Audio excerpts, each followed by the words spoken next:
Hi, I'm Chief Meteorologist Tony Petrarca in the Pinpoint 12 Forecast Center. You've clicked on the Weather Now link. We've got some stormy weather on the way for later tonight. Let me show you first where the high wind advisory, actually warning, has been issued. And it's the areas in red, high wind warning. The areas in light brown, it's the high wind advisory. Bottom line, it's really the entire area. So the potential is there for some damaging wind gusts. Southwest sustained at 20 to 30, but later tonight, gusting 50 to 60. Now, we're taping this as of 4 o'clock in the afternoon. Now, it's going to be very windy now through the overnight, but I think the core of the strongest wind would be from roughly 11 o'clock in the evening till about 4 or 5 o'clock in the morning. During that window of time, that's when the gusts of 50 to 60 miles per hour are possible, and the possibility of some isolated tree and power line damage and some scattered outages. Now, when the kids are heading out for trick-or-treating, I guess some good news and bad news. The good news is that I don't think the early evening hours, 6, 7, 8 o'clock when the kids are out, looks like a washout. There's no widespread rain, real heavy downpours, thunderstorms. So it's just kind of light nuisance kind of showers. Very, very mild, so it's not cold. And still very windy. So winds at that time when the kids are heading out, probably gusting 30 to 40 miles per hour. Just be mindful overhead. I don't think there'll be any kind of a widespread situation with limbs coming down, but it is something that needs to be watched when the kids are heading out this evening. I think the increased chances of limbs and power lines would be later tonight. So certainly grab an umbrella for the evening hours for the little ones, but as far as downpours and widespread soaking rain, we don't see that till later tonight. Take a look at the wind gust forecast, and you can see these numbers really ticking up. Now, this is around midnight. The areas in darker red showing some of the stronger wind. Then watch what happens as the cold front approaches. This is around 3 o'clock in the morning. The areas in purple indicating some gusts perhaps up to 60 miles per hour. By about 4:30 in the morning, the strongest core of winds is through New Bedford and the Cape, and then pulling offshore. So by tomorrow morning, it's still windy, just not as strong as some of the overnight winds that we're expecting.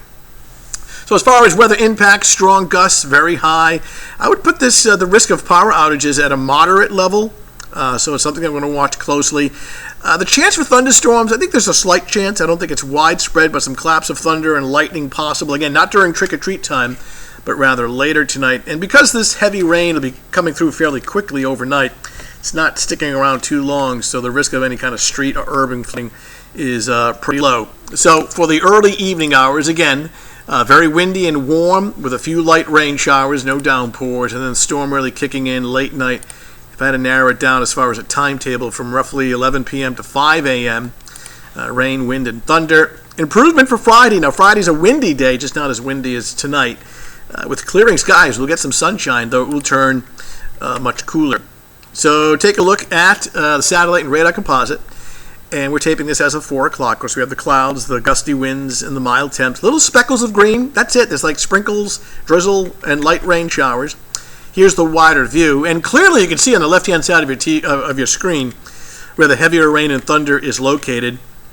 This is along a very strong cold front, that blue line, which will come through during the overnight hours. And that really starts to kick in the wind, the rain, and the thunder. So from now until then, it's more of a scattered light showers, either mist or drizzle. Very warm. In fact, some spots could be close to 70 for this evening. And look at the huge temperature contrast in front of the front. It's very warm, and behind that system it's cold. So we're on the warm side of things right now tonight, and then things cool down for Friday. Friday's not cold, but it is much, much cooler. Let's time this front, starting off at 7 o'clock in the evening and getting closer and closer during the overnight. This is around 2 in the morning. Heavy rain, wind, and thunder. And then notice that the front moves offshore. Look at the clearing. By 8, 9, 10 o'clock in the morning, the sun's coming out, but it's a windy day. So we're getting real close, kind of a hyper-local look here. And this is 7 o'clock in the evening. Kids are trick-or-treating. You see speckles of green indicating just that. Light showers, but no downpours. This is 9 o'clock in the evening, scattered showers. Look at the temperatures, boy. That's incredible. Halloween night, 70 degrees. So windy and warm. And then you take note of that red strip out towards Hartford at 2 o'clock in the morning. That's the squall line. That's the cold front. When that comes through, rain comes down real hard. That's an increased chance of damaging wind. And there it is, that squall line now passing through Taunton, New Bedford, around 3, 4 o'clock in the morning. and then racing offshore. Lingering shower at 6 in the morning. Look how fast the sun comes back out.